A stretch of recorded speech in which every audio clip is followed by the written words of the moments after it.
클래식은 영원하다라는 말이 있습니다. 시대가 흐름에 따라 유행은 바뀔지언정 누구나 좋아하는 공통적인 소재는 변하지 않는다는 것이겠죠. 오늘 소개해드릴 작품도 이 말을 사용할 수 있을 것 같습니다. 하룻밤 사이 벌어진 미스테리한 사건과 수많은 용의자, 그리고 자만심에 가득 찬 탐정의 모습. 추리소설의 전형적인 패턴을 따라가며 만들어졌지만 진부함보다는 새로움을 선사했던 영화 나이브스 아웃이 말이죠.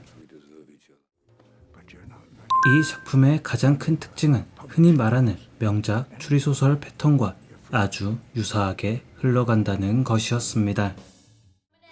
끔찍하게 살해된 채 발견된 세계적인 소설가 할런, 이들의 재산을 노리는 수많은 자식들과 주변 인물들, 그리고 이 사건을 해결하기 위해 파견된 경찰과 그들을 돕는 탐정까지, 우리가 자주 접했던 코난 도일 시리즈 혹은 아가사 크리스티 시리즈와 아주 흡사한 흐름에 가까웠습니다. 특히나 저는 이 영화를 보며 오리엔트 특급 살인 작품이 계속 생각났습니다. 미스테리한 살인사건 속 아주 많이 등장했던 용의자, 이들은 저마다의 거짓말로 진실을 가리려 합니다.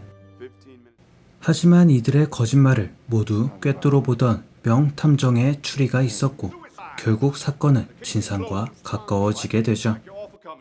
이 두 작품은 마치 같은 시대에 적혔다고 해도 좋을 정도로 비슷한 플롯을 공유하고 있습니다.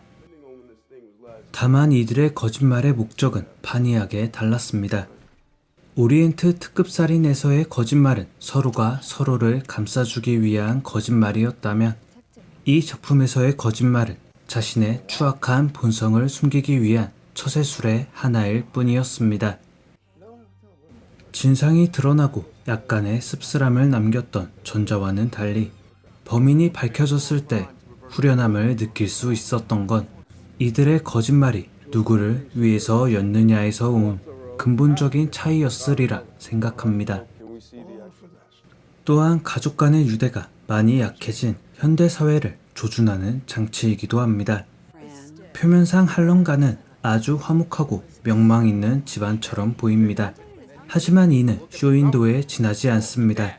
이들의 관계는 아주 철저히 비즈니스 관계로 엮여져 있었고 아주 깊은 곳에서부터 썩어가고 있을 뿐이었죠.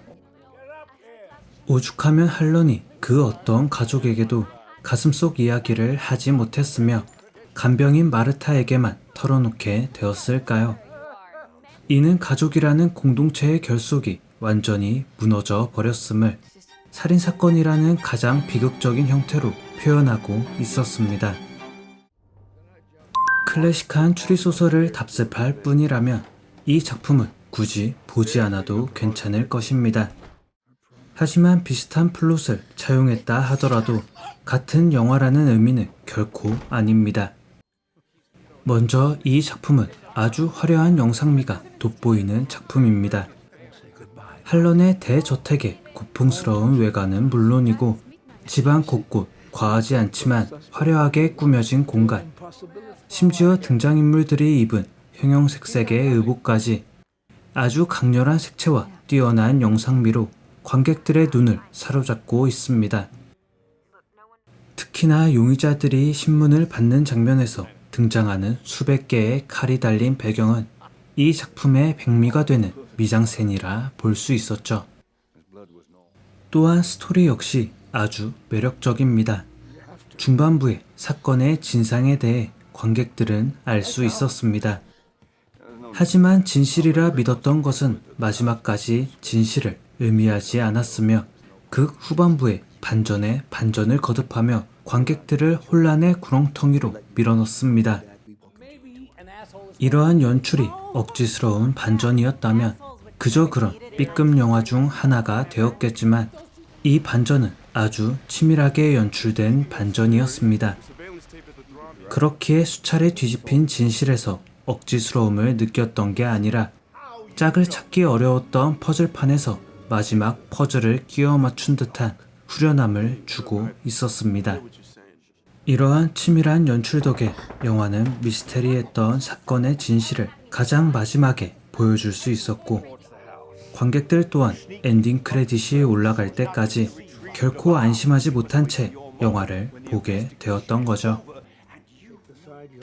고풍스러운 대저택에서 벌어진 끔찍한 살인사건, 그리고 이 사건의 진실을 밝혀내려던 탐정 블랑의 분투와 거듭되는 반전을 그려내고 있던 영화 나이브스 아웃이었습니다.